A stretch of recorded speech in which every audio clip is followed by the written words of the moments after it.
नमस्कार, आप देख रहे हैं नेशन भारत और मैं हूं मनोज चतुर्वेदी।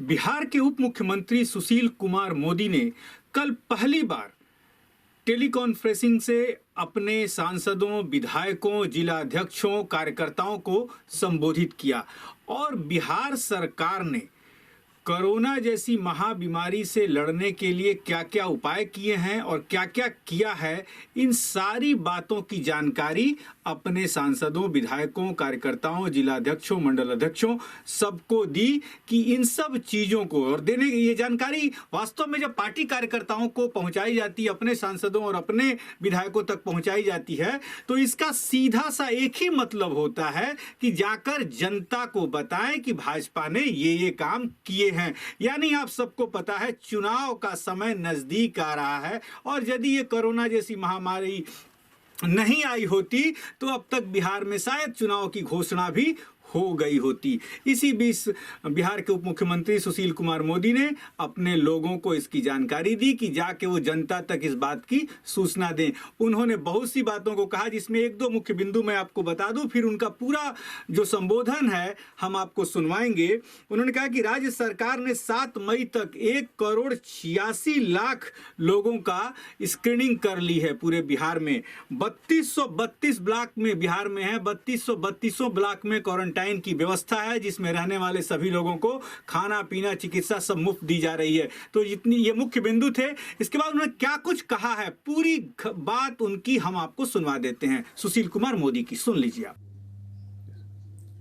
मित्रों, इस लॉकडाउन के दौरान हम लोगों ने बिहार के भारतीय जनता पार्टी के लगभग 11,124 कार्यकर्ताओं से टेली कॉन्फ्रेंसिंग के माध्यम से सीधे संपर्क स्थापित किया और पार्टी के जिलाध्यक्ष, मंडल प्रभारी, मंडल अध्यक्ष, सांसद, विधायक और हमारे पंचायत अध्यक्ष जो शक्ति केंद्र प्रभारी के नाम से जाने जाते हैं, ऐसे कुल संख्या लगभग 11,124 होगी। इन सभी लोगों से 27 घंटे 38 मिनट तक और 19 अलग अलग सत्रों में, और औसतन एक सत्र 1.5 से 2 घंटे का होता था, हम लोगों ने अपने कार्यकर्ताओं से संपर्क स्थापित किया है। इस टेली कॉन्फ्रेंसिंग का सबसे बड़ा लाभ ये था कि हम एकदम नीचे गांव तक के कार्यकर्ता से जुड़ सके, अपनी बात उनको बता सके और उनसे समस्याओं के बारे में और हम लोग जानकारी प्राप्त कर सके।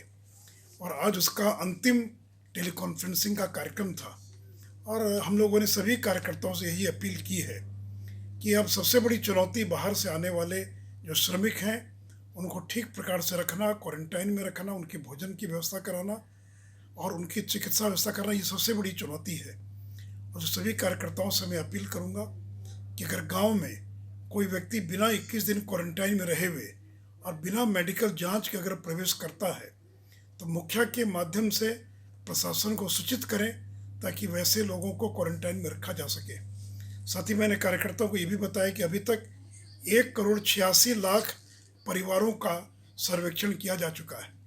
हमारे सरकार के जो कार्यकर्ता हैं, जो वर्कर्स हैं, हेल्थ वर्कर्स हैं, वो एक एक घर जाकर और उनसे पूछताछ करना, किसी के कोरोना का कोई संक्रमण तो नहीं है, कोई लक्षण तो नहीं है। तो ऐसे लगभग 1,86,00,000 लोगों का अभी तक सर्वेक्षण किया जा चुका है और पूरे राज्य में 3,232 क्वारंटाइन सेंटर प्रखंडों में स्थापित किए गए हैं और जो भी बाहर से आने वाले श्रमिक हैं उनको उसी क्वारंटाइन सेंटर में रखा जाएगा। और हम लोग का प्रयास है कि जिस तरह से बाढ़ के दौरान हम राहत शिविर चलाते हैं, उसी प्रकार इन क्वारंटाइन सेंटर में जहाँ वो 21 दिन रहेंगे, तीनों समय भोजन की व्यवस्था, लोगों का कटोरी, ग्लास, मग, पर्याप्त शौचालय की व्यवस्था, पेयजल की व्यवस्था, मेडिकल व्यवस्था, ये तमाम व्यवस्थाएं वहाँ पर स्थापित की गई हैं ताकि आने वाले लोग 21 दिन तक वहाँ पर रह सकें। इसलिए मैं सभी कार्यकर्ताओं से मैंने इस टेली कॉन्फ्रेंसिंग के द्वारा यही अपील की है कि राज्य सरकार को हर तरह का सहयोग दें। और मेरे साथ इस टेली कॉन्फ्रेंसिंग में हमारे पार्टी के प्रदेश अध्यक्ष डॉक्टर संजय जायसवाल जी, डॉक्टर प्रेम कुमार जी, श्री नंद किशोर यादव जी, श्री मंगल पांडे जी, ये सभी लोग लगभग सभी टेली कॉन्फ्रेंसिंग में हम लोग के साथ उपस्थित थे। तो मित्रों, ये टेली कॉन्फ्रेंसिंग एक बहुत बढ़िया हथियार है जिसके माध्यम से हम लॉकडाउन के दौरान कार्यकर्ताओं से जुड़ सकते हैं। धन्यवाद। तो आपने सुना, ये थे बिहार के उप मुख्यमंत्री सुशील कुमार मोदी। पहली बार टेलीकॉन्फ्रेंसिंग से अपने सांसदों से लेकर विधायकों और यहां तक कि मंडल अध्यक्षों तक को संबोधित कर रहे थे और इस जानकारियों को जनता के बीच ले जाने की इन्होंने बात कही। नेशन भारत चैनल के साथ आप बने रहिए। नेशन भारत चैनल को सब्सक्राइब कीजिए, लाइक कीजिए और यदि कोई सलाह हो तो हमें अवश्य लिखें। लेकिन याद रखिएगा, घर में रहना है, सुरक्षित रहना है, तभी अपने को भी बचाएंगे और समाज को भी बचाएंगे। जय हिंद।